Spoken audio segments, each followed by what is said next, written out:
Subscribe करें हमारे channel techno गुरु अमित को और साथ ही बेल आइकन को दबाना न भूलें ताकि जल्द से जल्द हमारे वीडियो आप तक पहुंच सके। नमस्कार दोस्तों, मैं आई अमित फिर से स्वागत करता हूं आपका टेक्नो गुरु अमित चैनल में। इससे पहले सी लैंग्वेज के 3 पार्ट हो चुके हैं। आज बात करते हैं हम सी लैंग्वेज के पार्ट 4 का, जो है एरे के बारे में। दोस्तों आई थिंक आप लोगों ने बाकी 3 पार्ट कर चुके हैं, जिसके अंदर मैंने फॉर लूप, इफ एल्स वगैरह, बेसिक डेटा टाइप्स वगैरह सब कुछ बता चुका हूँ आपको। स्टोरेज क्लास भी बता चुका हूँ। तो वैसे तो मैं आपको सी लैंग्वेज के जो भी नोट्स हैं हिंदी में प्रोवाइड करवा चुका हूँ मैं। तो आपके पास मेरे जो नोट्स वाला जो वीडियो था उसके अंदर डिस्क्रिप्शन के अंदर उसका लिंक था, जिसके अंदर सी लैंग्वेज हिंदी में आपके पास में नोट्स मैंने प्रोवाइड करवा दिए।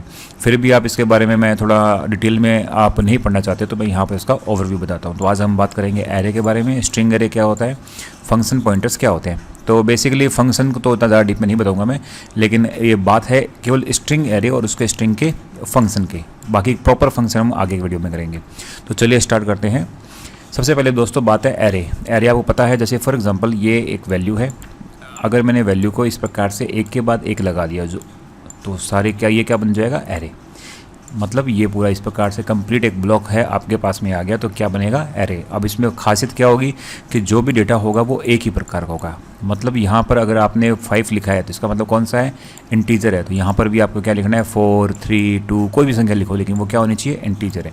तो मतलब एक ही प्रकार की जो डेटा टाइप्स की जो वैल्यूज़ होती है उनसे मिलकर जो उनका जो कलेक्शन होता है वो क्या कहलाता है, आपका एरे। तो देखो, C array is a collection of variables belongs to the same data type. जैसे कि आपने इसमें इसको ऐसे लिखते हैं, ये लिखा ए, यहाँ पर लिखा 10। जैसे मैं ए ऑफ 10 बोलते हैं इसको, तो जैसे मैं ए ऑफ 10 बोलूँगा तो मेरे पास में ऐसे 10 ब्लॉक बन जाएंगे। उन 10 ब्लॉक्स के अंदर मैं अपनी वैल्यू डाल सकूँगा। अगर मैंने इस ए को इंटीजर लिया है तो इसका मतलब साइज है 10 ब्लॉक्स इसके बनेंगे इंटीजर के लिए। मैं इसमें सिर्फ इंटीजर वैल्यू डाल पाऊँगा।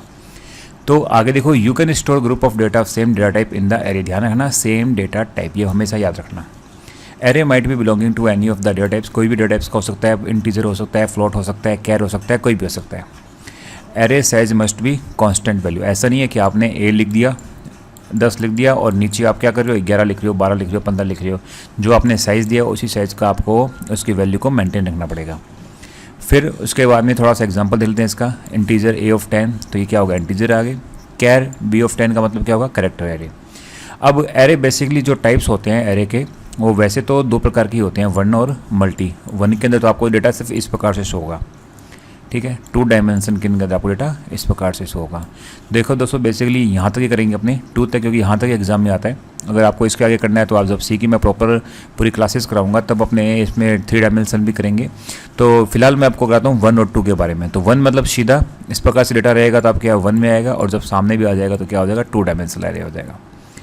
आगे बात करते हैं सिंटैक्स की। सिंटैक्स में पहले आपको लिखना है डेटा टाइप, एरे का नाम और ये एरे का साइज। इस जो ब्रैकेट होता है इसको एरे ब्रैकेट भी बोलते हैं। इसी प्रकार से करना, यहाँ पर आप ये वाला ब्रैकेट यूज़ नहीं करोगे। कौन सा ब्रैकेट यूज़ करोगे, इस प्रकार का। अब दूसरी बात, एरे का जो आप नाम देते हो उसके बाद में जो ये साइज़ देते हो, इस साइज़ क्या होता है, एलिमेंट की संख्या होती है। जैसे फॉर एग्जांपल आपने 5 दिया तो 5 एलिमेंट आप उसमें स्टोर कर सकते हो। वो होगा कहाँ से, 0 से लेकर 4 तक, ठीक है। अगर आपने 10 दिया तो कितने एलिमेंट स्टोर कर सकते हो, 10। होगा कहाँ से, 0 से लेकर 9 तक। तो अंदर उसकी जो एड्रेसिंग होगी वो कहाँ से स्टार्ट होगी, 0 से। लेकिन टोटल क्या होगा, आपको टोटल लिखना है। तो यहाँ पर आपको क्या लिखना है, एरे के अंदर टोटल लिखना है, कितने एलिमेंट्स का आपको ब्लॉक चाहिए वो लिखना है। अगर आपको 20 का चाहिए तो आप यहाँ पे 20 लिखोगे, और एड्रेसिंग कहाँ होगी, 0 से लेकर 19 तक, ठीक है। आगे बात चलते हैं कि वैल्यू कैसे इसमें डालते हैं इनिशियलाइज करने के लिए। तो मैंने ये भी लिखा, ये लिखने के बाद में इक्वल साइन असाइनिंग ऑपरेटर लगाया, 0 1 2 3 4, तो 0 चला गया। अब 0 कहाँ चला गया, एरे और एरे जो भी नाम है उसका, उसमें उसकी 0 एड्रेसिंग में। तो इसको इस प्रकार समझो, जैसे मैंने ये एरे बनाया, ये मैंने इसमें 5 ब्लॉक बना दिए। तो ये ब्लॉक क्या हो गया, 0 1 2 3 और 4। अगर मैंने इसका ए नाम दिया तो ये हो गया ए ऑफ 0, ठीक है। तो ए ऑफ 0 है, ए ऑफ 0 में क्या चला गया, 0। ए ऑफ 1 में चला गया 1, फिर 2, फिर 3 4, ये सारे 0 1 2 3 4 ये सारे इसमें स्टोर हो जाएंगे। इस प्रकार से अपने को अगर 0 लेना है तो 0 लिखने के लिए क्या लिखना पड़ेगा अपने को, ए ऑफ 0, क्योंकि 0 कहाँ पड़ा है, ए ऑफ 0 में। 1 लेना है तो 1 कहाँ पड़ा है, ए ऑफ 1 में। मतलब आप नोट करो कि उसके एड्रेस के अंदर हम उसकी वैल्यू को एक्सेस कर सकते हैं, ठीक है। ऐसा कैसा करेक्टर एरे होते हैं। करेक्टर एरे के लिए हम CHAR लिखते हैं। अब उसमें भी वही है 10 है, तो उतने उसके अंदर क्या हो जाएंगे, कैरेक्टर आपके स्टोर हो जाएंगे। इसको लिखने का भी, इनिशियलाइज करने का तरीका यही है, जैसे इंटीजर करते हैं वैसे भी कर सकते हैं। आप चाहो तो सीधा नाम लिख दोगे तो भी पूरा पूरा नाम उसके अंदर स्टोर हो जाएगा। जैसे फॉर एग्जांपल एक तो आपने HAIS लिखा, आप चाहो तो साथ में भी लिख सकते हो HAI, ऑटोमेटिकली स्टोर वैसे ही होगा, 0 में H, 1 में A और 2 के अंदर I। एक प्रोग्राम देख लेते हैं। इस प्रोग्राम के अंदर जो मैं ये रेड में लिखता हूँ पूरी सीरीज, तो रेड में जो भी आंसर लिखता हूँ वो उसका आउटपुट होता है, और ये इस प्रकार से जो डल कलर होता है उसके अंदर वो कमेंट होते हैं। तो देखो इंटीजर आई लिया मैंने, एक मेन लगा दिया मैंने। आपको पता है मेन क्या होता है, प्रोग्राम का स्टार्टिंग पॉइंट होता है। इंटीजर एरे ऑफ 5 लिया, एरे ऑफ 5 के अंदर 5 वैल्यू ले ली, तो 10, 20, 30, 40, 50। तो ये वैल्यू होगी 5, ये वैल्यू कहाँ पे चली जाएगी, A ऑफ 0 में 10, A ऑफ 1 में 20, 2, 3, 4, ऐसे ऐसे सब में वैल्यू चलेगी। अब वैल्यू लेने का तरीका क्या है, लूप लगाओ। फॉर लूप बताया था मैंने। सबसे पहले इनिशियलाइज कंडीशन कहाँ से स्टार्ट करना है, 0 से लेकर लेस देन 5 तक। लेस देन 5 तक क्यों करना है, क्योंकि अपने 0 से लूप चलेगा 4 तक, तो कितनी बार चलेगा, 5 बार। 0, 1, 2, 3, 4, 5 आती है वो चल जाएगा 6 बार, इसलिए मैंने लेस देन 5 लगाया। अगर मैं कर दूंगा लेस देन इक्वल टू 5, तब वो कितनी बार लूप चल जाएगा, 6 बार चल जाएगा। इसे ध्यान रखना। तो आपको क्या करना है, जितना भी लूप चलाना है उससे एक कम तक चलाना है। और I5++ का मतलब क्या हो गया, एक एक वैल्यू उसकी बढ़ती जाएगी। अब इसमें देखो प्रिंट क्या करवाना है। अब इसमें जब मैंने उसको वैल्यू में डाल चुका हूँ, इसके अंदर में 10, 20, 30, 40, 50 और सब में वैल्यू पड़ी है। अब इसको प्रिंट करवाना है। सबसे पहले प्रिंट करवाना है इसको 10 को। अब आपको वैसे मैंने थ्योरी में बताया अभी कि 10 कैसे चला जाएगा। ये इसमें स्टोरेज है, इसमें यहाँ होगा 5 लिया मैंने, तो 5 ना दिया। अब 10 कहाँ पड़ा है, पहले में यहाँ पर। और इसका एड्रेसिंग क्या बताया मैंने, इसका नाम लिया मैंने ARR, ठीक है। अब ये किस में है, 0 में, ठीक है। अब ये 0 में मेरे को प्रिंट करवाना है, तो सबसे पहले I में क्या पड़ा है, 0, तो मैं इसमें क्या प्रिंट कर दूँ, एरे ऑफ I प्रिंट हो गया। अगली बार क्या है, जैसे यहाँ से प्लस होगा, अगली बार I की वैल्यू क्या हो जाएगी, 1, तो अगली बार यहाँ प्रिंट होगा एरे ऑफ I का मतलब 1, और 1 में क्या पड़ा है, 20, तो अगली बार प्रिंट क्या होगा, 20। इस प्रकार से सीरीज चलती रहेगी और ये प्रिंट होते रहेंगे। तो बेसिकली इस प्रकार से वन डे एरे काम करता है। इसी प्रकार से आगे बात करते हैं 2 डायमेंशन एरे। 2 डायमेंशन के अंदर बताया मैंने, एक सीरीज चलेगी इस प्रकार से बनाने को, एक सीरीज पड़ेगी इस प्रकार से बनाने को, मतलब एक चलेगी ऐसे और एक लूप चलेगा ऐसे, ठीक है। ज़्यादा इसकी आपको प्रैक्टिस करने की भी जरूरत नहीं है, ज़्यादा प्रैक्टिस मत करना, क्योंकि थोड़ा सा कन्फ्यूजन चीज़ रह जाएगा। अगर आप किसी को सी नहीं आती है तो, अगर किसी को सी आती है तो इसका अच्छी तरह से प्रैक्टिस कर ले, ताकि कोई कन्फ्यूजन ना रहे। अदरवाइज जिनको सी नहीं आती प्रॉपर रूप से, वो सिर्फ इसका थ्योरी समझे, क्योंकि बेसिक उसी में से क्वेश्चन आता है। उसके अलावा आप देखो सिंटेक्स बताऊँ मैं, इसमें क्या होता है, जो मल्टी डायमेंशनल के अंदर जैसे 2 बार है, तो देखो आपके एड्रेसिंग भी क्या होगी, 2 बार लेना पड़ेगा। मतलब कितने एलिमेंट चाहिए, लेफ्ट साइड में कितने चाहिए और राइट साइड में कितने चाहिए। यहाँ पे ध्यान रखना कि जो सबसे पहला जो ब्लॉक होता है वो होता है रोज का। रोज कितनी बनेगी, मतलब रोज किसे बोलते हैं, किसी भी टेबल के अंदर। फॉर एग्जांपल ये अपनी टेबल है, इस टेबल के अंदर ये इस प्रकार, तो ये इसको बोलेंगे रोज, ठीक है। और ये सामने से ऊपर से नीचे आएगा इसको क्या बोलेंगे, फील्ड। तो या फील्ड बोलेंगे या कॉलम बोलेंगे, तो कोई भी बोल सकते हो आप। बेसिकली रो और कॉलम बेसिकली पेयर से ही बैठते हैं। तो रो कौन सी होगी, आप पहले रो डिसाइड करोगे। जैसे इस टेबल में कितनी रो है, 2, तो आप पहले क्या डिसाइड किया मैंने, 2। उसके बाद में कॉलम कितने बनाने, 2, तो हो गया 2। तो ये टेबल इस प्रकार से बन जाएगी, जिसमें क्या होगी, 2 कॉलम होंगे और 2 रो होगी। अगर मुझे बनाना है 2 और 3, तो आउटपुट किस प्रकार से आएगा, आउटपुट 2 में 2 तो रो बन जाएगी। कॉलम कितने बनाएंगे, 1, 2 और 3 कॉलम बन जाए। कब, अगर मैं 2 और 3 करूँगा, तो पहला हमेशा क्या आएगा, रो।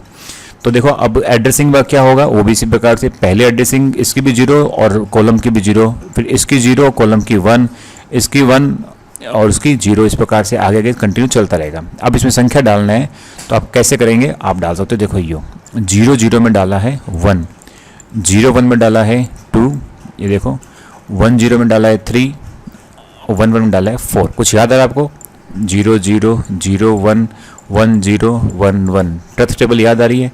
उसी सीक्वेंस के अंदर ये डेटा क्या होगा, आगे चलता रहेगा।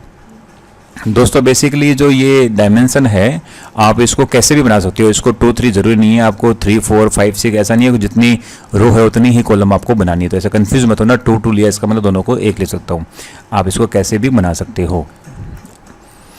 एग्जाम्पल देख लेते हैं, मुझे पता है ऐसा कुछ प्रॉपर समझ में आता नहीं, एग्जाम्पल ले लेते हैं। तो देखो फॉर एग्जाम्पल एरे 2 ऑफ 2 का मतलब 2 रो और 2 कॉलम, 2 रो और 2 कॉलम। गौर से देखना, ये 2 रो 2 कॉलम, एक तो हो गए, कितनी वैल्यू, 1 2 3 4, ये 4 वैल्यू आ गई। देखो 4 वैल्यू मैंने यहाँ पर डाल दी। अब ए 0 ऑफ 0 के अंदर चला जाएगा 10, तो ए ऑफ 0 0 कौन सा है, ये 0 है, ये भी क्या है 0 है, तो ए 0 0 में क्या चला जाएगा 10, फिर 0 और ये है 1, ए 0 1 में क्या चला जाएगा 20, फिर है 1, ये नीचे 1 है, 1 और 0, 1 और 0 में क्या आ जाएगा 30, फिर है 1 और 1, 1 और 1 में क्या आ जाएगा 40। ये इस प्रकार से डेटा इसमें सेव हो जाएगा। ठीक है, अब इसमें सेव तो मैंने कर दिया है, अब इसको मुझे क्या करवाना है, एक्सेस करवाना है, इसको प्रिंट करवाना है। तो देखो मुझे प्रिंट पहला करवाना है 0 और यहाँ से करवाना है 0, तब क्या प्रिंट होगा 10। तो अब देखो इसको प्रिंट करने का तरीका बाकी सब कुछ सेम रहेगा, बस यहाँ पर एक लूप तो चलेगा किसके लिए, इस चीज़ को प्रिंट करवाने के लिए, और एक लूप चलेगा ऊपर वाली इस चीज़ को प्रिंट करवा दो, 2 लूप चलेंगे। ठीक है, दोनों इक्वल चल रहे हैं, देखो आई की वैल्यू 0, जे की वैल्यू 0, दोनों के इक्वल चलेंगे। अब लास्ट में जो प्रिंट हो रहा है एरे ऑफ आई एंड जे, तो आई में क्या पड़ा है 0, तो ये किसको इंडिकेट कर रहा है, इसको। उसके बाद में जे में क्या पड़ा है 0, ये भी किसको पड़ा है, ये तो दोस्तों ये वाला 0 ऑफ 0 का तैयार बन गया। तो यहाँ पे क्या पड़ा है 10, 10 क्या हो जाएगा प्रिंट हो जाएगा।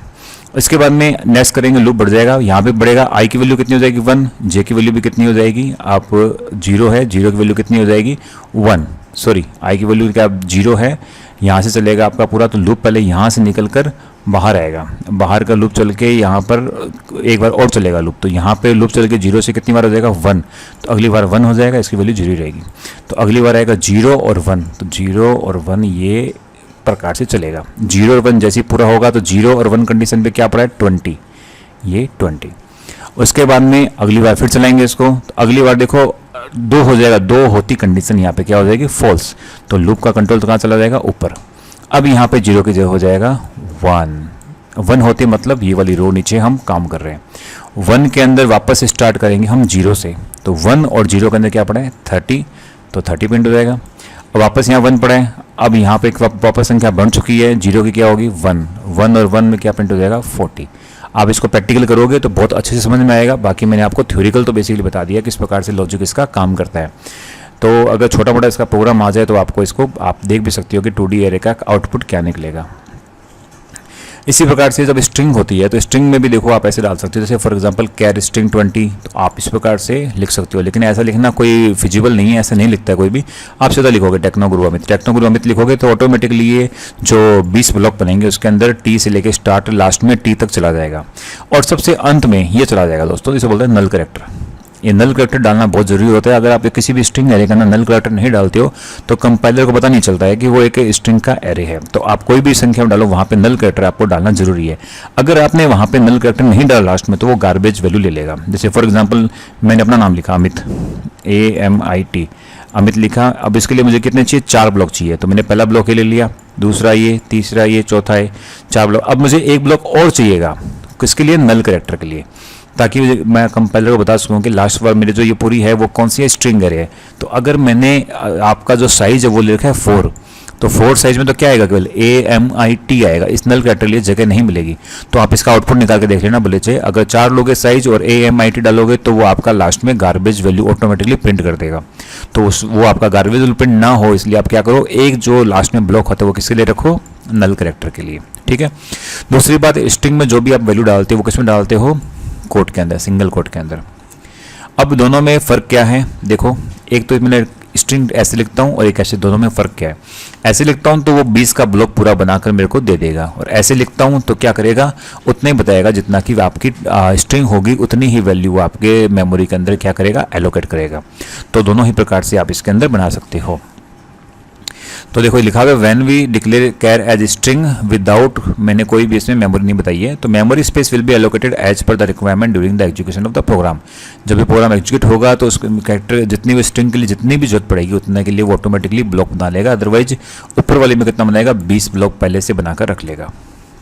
अब इसके कुछ फंक्शन होते हैं, स्ट्रिंग के फंक्शंस होते हैं जो कहाँ मिलते हैं, string.h की हेडर फाइल के अंदर मिलते हैं। मतलब आपको ऊपर हैश इंक्लूड के अंदर पहले आपको ये हेडर फाइल लिखनी पड़ेगी, तब आपके सारे फंक्शंस क्या करेंगे, काम करेंगे। तो ये जो फंक्शंस होते हैं वैसे तो बहुत सारे होते हैं, लेकिन बेसिक फंक्शंस जो एग्जाम में पूछने के लिए वो मैंने आपके सामने बताए हैं। जैसे स्ट्रिंग कैट, कॉनकेट का मतलब होता है 2 चीज़ों का आपस में जोड़ना। तो स्ट्रिंग कैट का मतलब अगर मैंने इसमें 2 पैरामीटर, देखो फंक्शन है प्रकार का, तो इसके पैरामीटर पास होता है, लिखेंगे कैसे इसको, ऐसे लिखेंगे STRCAT ब्रैकेट में लिखा। अब यहाँ पर स्ट्रिंग हो गया फॉर एग्जांपल S2, S1, ये इस प्रकार से लिख दिया। तो क्या होगा, S1 S2 के लास्ट में क्या हो जाएगी, जुड़ जाएगी, लास्ट में जाके एकदम इसके जुड़ जाएगी। तो इसको क्या बोलेंगे, स्ट्रिंग कैट। जैसे इसमें फॉर एग्जांपल मैं यहाँ पर है, इसमें मैंने एग्जांपल लिया था, पहले मैंने इसमें S1 लिखा था, फिर मैंने S2 लिखा था, ठीक है। तो इसमें क्या होगा, S2 किसके जगह पे जुड़ जाएगी, S1 के पीछे, इसलिए देखो लिखा हुआ है string 2 at the end of string 1, पीछे जाके ऐड हो जाएगी। इसी प्रकार से अपेंड होता है, स्ट्रिंग कैट होता है, अपेंड से portion of string to another. इसी प्रकार से कॉपी होता है, स्ट्रिंग कॉपी। एक और होता है जो एक होता है लेंथ होता है, कंपेयर होता है। एक कंपेयर होता है जिसमें बड़ा ए छोटा ए यानी कैपिटल लेटर और स्मॉल लेटर को बराबर देखता है। इसी प्रकार से पॉइंटर की जो कंडीशन किसी स्ट्रिंग में फर्स्ट टाइम कब आई वो बताती है, लास्ट बार कब आती है वो बताती है। स्ट्रिंग को सबको लोअर केस में बना देती है, स्ट्रिंग को अपर केस में बना देती है। किसी भी नाम का स्ट्रिंग होता है उसको रिवर्स कर दे, जैसे फॉर एग्जांपल अमित लिख दिया तो ये इसको रिवर्स कर देगी। सबसे पहले लिखेगी टी, फिर लिखेगी आई, फिर लिखेगी एम, फिर लिखेगी ए। तो आप बेसिकली इनका केवल आप फंक्शन याद कर लेना कि इनका क्या काम करता है, तो आप इसको अच्छी तरह पढ़ लेना, आपको अच्छी तरह समझ में आ जाएगा। और उसके बाद दोस्तों चलते हैं पॉइंटर। पॉइंटर आपको पता है, जैसे पॉइंटर का मतलब क्या होता है, पॉइंटर का जैसे फॉर एग्जांपल मैंने अभी एग्जांपल दिया था आपको कि मैंने यहाँ पे दिया था आपको 10 पढ़ा है, यहाँ पे पढ़ा है 20, ऐसे इसमें संख्याएं पढ़ी है। ये है मेरे पास एक एरे, तो ये है एरे ए ऑफ 0, ये हो गया एरे ए ऑफ 1, फिर हो गया 2 और ये हो गया एरे ऑफ 3। अब देखो इन सब का क्या है दोस्तों, एड्रेस होता है। ये जो एड्रेस क्या होते हैं, इसको एड्रेस को बोलते हैं पॉइंटर। तो पॉइंटर वैसे अपने जब याद है स्कैनएफ करते थे, स्कैनएफ के अंदर क्या लिखते थे, एम%। तो ये जो मैंने एम% लिखते थे इस प्रकार से, ये एम% करता क्या था, ये एम% था एक आपका कि जो भी वेरिएबल के अंदर आप वैल्यू स्कैनएफ लेना चाहते हो तो वो वेरिएबल कहाँ पे पड़ा है उसका एड्रेस बता रहा था कंपाइलर को। तो एम% भी क्या होता है आपके क्या करेगा, उसका एड्रेस प्रिंट करेगा। आपको इस चीज़ को प्रैक्टिकल करना है तो मैंने इसका एग्जांपल दिया है। तो देखो इंटीजर वेरिएबल A1 लिया, एक कैर वेर 2 लिया जिसके साइज़ है 10, तो क्या बना दिया, एरे बना दिया। अब मैं क्या कर रहा हूँ, एक तो वेरिएबल A है जो कि तो मैं इसको प्रिंट कर रहा हूँ, तो लेकिन प्रिंट क्या कर रहा हूँ, देखो साथ में इसका n%, मतलब इसका मैं एड्रेस प्रिंट कर रहा हूँ। फिर वेरिएबल 2 का भी मैं क्या कर रहा हूँ, एड्रेस प्रिंट कर रहा हूँ। अगर मैं खाली वेरिएबल 1 और 2 करता तो वैल्यू प्रिंट होती है, लेकिन इसमें क्या कर रहा हूँ, m%, इसका मतलब इनका एड्रेस प्रिंट कर रहा हूँ। और गौर से देखो मैंने यहाँ पर क्या कर रहा हूँ, %x लिखा है जो फॉर्मेट स्पेसिफायर है किसके लिए, हेक्साडेसिमल के लिए। तो जो भी इसका कोड होगा वो हेक्साडेसिमल के अंदर प्रिंट होगा। तो देखो var1 का तो बाय डिफॉल्ट इसका जहाँ पर भी वेरिएबल बना है वहाँ का कोड प्रिंट हो जाएगा, और वेरिएबल 2 का भी कोड क्या हो जाएगा, प्रिंट हो जाएगा। ये क्या है, उसका एड्रेस कोड है, जहाँ पर हमारा मेमोरी ब्लॉक है वहाँ का एड्रेस है बेसिकली, तो वो प्रिंट हो जाए। तो कहने का मतलब है ये क्या है, एक प्रकार से पॉइंटर हो गया जो आपका एड्रेस शो करता है। तो देखो m% क्या है, एक प्रकार से ऑपरेटर है जो क्या करेगा, किसी भी एड्रेस जो होगा मेमोरी के अंदर उसको क्या करेगा, डिनोट करेगा m%। और पॉइंटर क्या होता है, आप इसको आगे पढ़ लो कि a pointer is a variable whose value is the address of another variable. जैसे फॉर एग्जाम्पल ये है, यहाँ पर इसका अगर वैल्यू पड़ी है, ये इसका पॉइंटर एड्रेस है फॉर एग्जाम्पल ये, तो मैं यहाँ पे एक पॉइंटर बनाऊंगा। पॉइंटर के लिए अपने एस्टेरिस्क लगाते हैं, पॉइंटर p लगा दिया, इसके अंदर वैल्यू है तो आप इसको डिक्लेयर कर सकते हो। डिक्लेयर करने का तरीका क्या है, ये देखो इंटीजर p, स्टार को मैं वैसे शॉर्ट में स्टार बोल रहा हूँ, वैसे इसको बोलते हैं एस्टेरिस्क। तो इंटीजर एस्टेरिस्क IP, ये एक हो गया पॉइंटर वेरिएबल, ये हो गया डबल। तो डबल के लिए मतलब इसके अंदर इंटीजर के अंदर जो भी एड्रेस जो आप स्टोर करोगे वो किसका करोगे, केवल इंटीजर वैल्यू वाले एड्रेस का। डबल के अंदर जिसका भी एड्रेस स्टोर करोगे वो किसका होगा, केवल डबल वैल्यू वाले एड्रेस का, ठीक है। इसी प्रकार से इनके अंदर ये एड्रेस बना सकती हो आप। अब देखो इसमें सबसे खास बात हूँ मैं इसको किस प्रकार से यूज करते हैं, इसमें इस चीज़ का क्या फ़र्क है, एस्टेरिस्क का, ये दोनों चीज़ अलग होती है। जैसे फॉर एग्जाम्पल लिखा एस्टेरिस्क IP, एक लिखा मैंने केवल IP, दोनों में फ़र्क है, बहुत गौर से सुनना दोनों में फ़र्क क्या है। फॉर एग्जांपल इसमें देखो कि मैंने वेरिएबल लिया, वेर नाम से एक वेरिएबल लिया, उसमें वैल्यू डाल दी 20, उसमें लिखा इंटीजर एस्टेरिस्क IP, तो मैंने क्या बना दिया, IP क्या बना दिया, पॉइंटर वेरिएबल डिक्लेयर कर दिया। देखो पॉइंटर वेरिएबल डिक्लेरेशन। अब उस IP के अंदर मैंने m% VR लिख दिया। तो फॉर एग्जाम्पल 20 पड़ा था मेरे, यहाँ पड़ा था, और इस 20 का क्या है, नीचे एड्रेस है, ये हेक्साडेसिमल फॉर्मेट में फॉर एग्जांपल इसका एड्रेस पड़ा है। तो इस एड्रेस को मैं कहाँ स्टोर करना चाहता हूँ, इस एड्रेस को मैंने स्टोर कर दिया IP के अंदर। तो मैं कैसे स्टोर करूँगा, m% से उठाऊंगा इसका एड्रेस उठा के कहाँ स्टोर कर दूंगा, IP के अंदर। अब गौर फरमाने वाली बात है कि ऊपर मैंने क्या एस्टेरिस्क IP और यहाँ पे लिखा है IP, यानी दोनों चीज़ें क्या है, अलग अलग है। दोनों चीज़ें क्या अलग है, ये है सिर्फ पॉइंटर, यहाँ पर हम क्या, इस कंडीशन में हम क्या कर सकते हैं, केवल इसके एड्रेस को स्टोर कर सकते हैं। और इस जब हम ये लिखते हैं तो इसका मतलब ये होता है कि ये जो आईपी है इस एड्रेस पे पड़ी जो वैल्यू है वो स्टोर बताएगा, उसको बताएगा। जैसे फॉर एग्जांपल अब अगर हमने लिखा केवल आईपी तो ये डिनोट करेगा सिर्फ इसको, इसके एड्रेस को। अगर हमने लिखा एस्टेरिस्क आईपी तो डिनोट किसको करेगा, इसमें पड़ी वैल्यू को।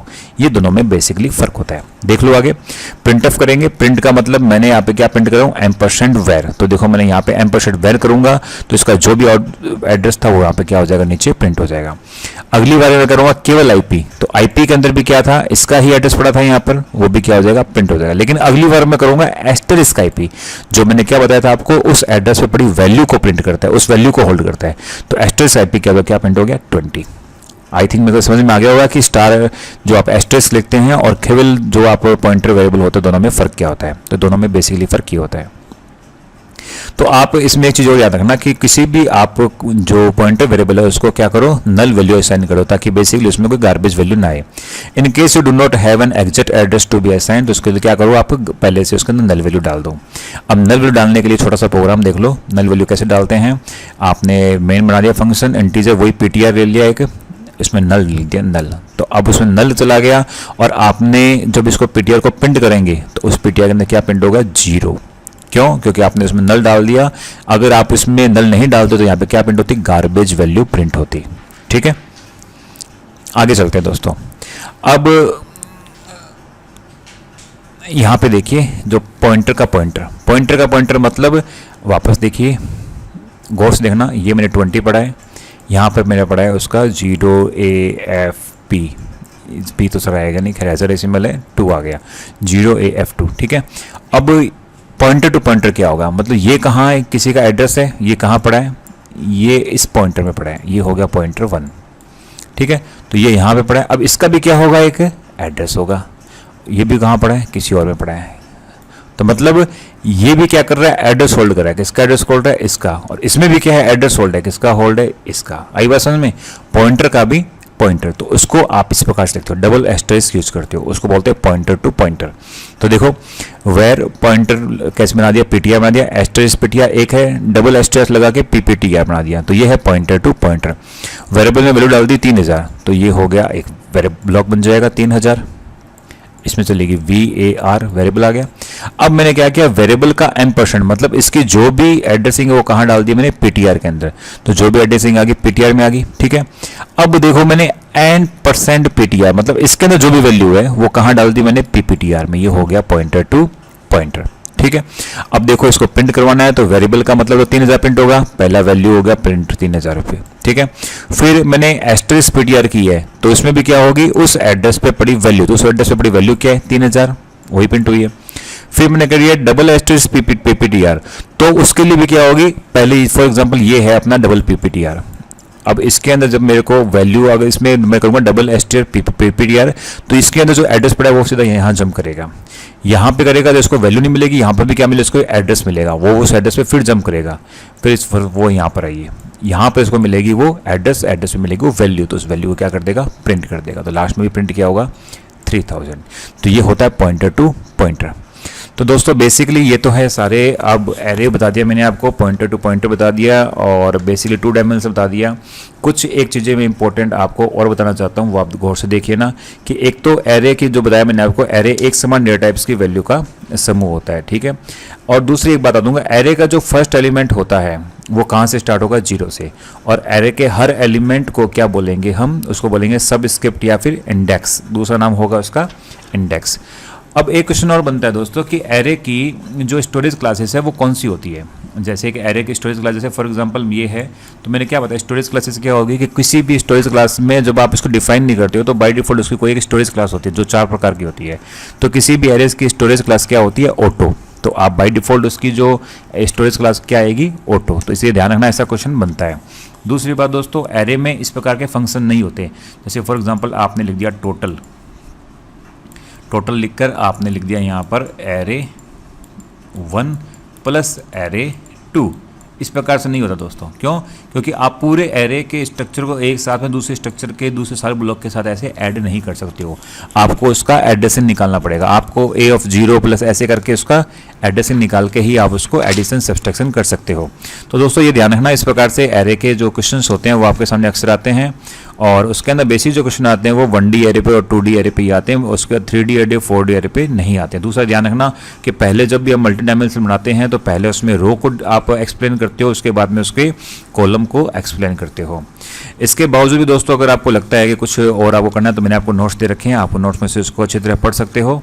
इसके बाद में हम करेंगे कुछ और टॉपिक जो आपके लिए थोड़े यूजफुल रहेंगे और करेंगे फंक्शंस, स्ट्रक्चर्स वगैरह इनके बारे में। ठीक है, तो देखते रहिए टेक्नो गुरु अमित। और अभी भी आपने चैनल हमारा सब्सक्राइब नहीं किया तो प्लीज़ चैनल को सब्सक्राइब करें, लाइक करें, शेयर करिए। धन्यवाद।